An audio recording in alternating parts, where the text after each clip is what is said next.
Hello, my friends. My name is Darren Gerdes. Here are the three big stories for today.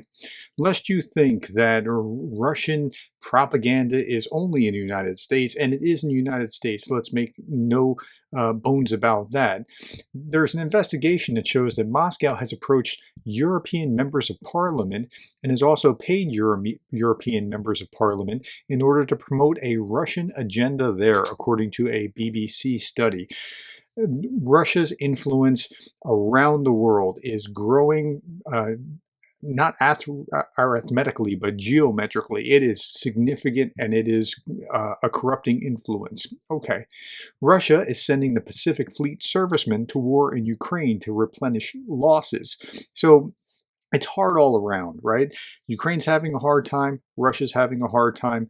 Russia has lost anywhere from 315,000 servicemen, which is the U.S. estimate, to 450,000 servicemen killed or wounded in Ukraine. And so they're rotating the Pacific Fleet servicemen directly to Ukraine, skipping Syria.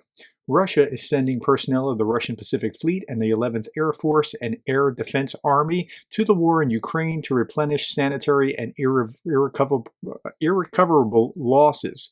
According to the decision of Viktor Lina, commander of the Russian Pacific Fleet, rotation to Syria have been completely stopped.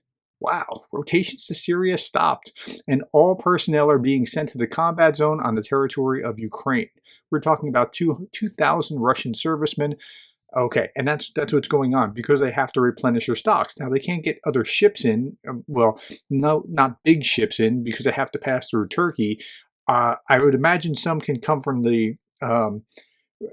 so in the Black Sea, there's a way that you can connect through other channels, but not huge ships. Okay, another story. And here, this was pretty stunning to me. Ukraine desperately needs more soldiers. War amputees are returning to the front line.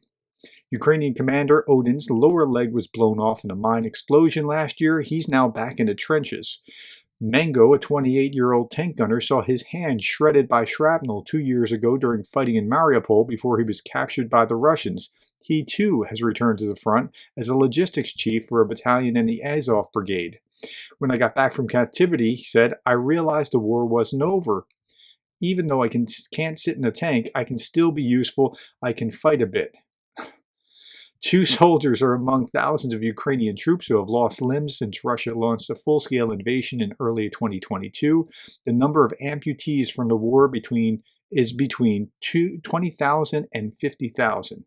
Wow, that's stunning. It's just, wow. Okay, there is some good news. I just got done with a live stream with Greg Terry and Dick Dawson from the Shills, and by raffling a Ukrainian flag that has been at the front line, brought to the front line, signed by frontline fighters, they have just raised together over the last 2 hours $7,580 that are going to snatches. Those are armored ambulances for the front line. Our goal was to raise $200,000 for 3 of these vehicles, fully kitted out with armor, drone prevention devices on it, all kinds of things, bulletproof glass, you name it.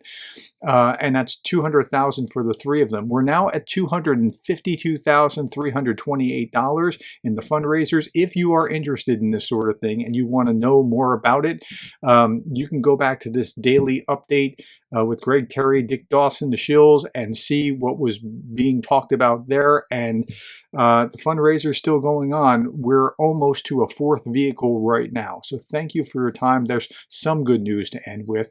Thank you for your time. Thank you for the likes, the shares, the subscribes, and thank you for being the kind of person that cares about Ukraine.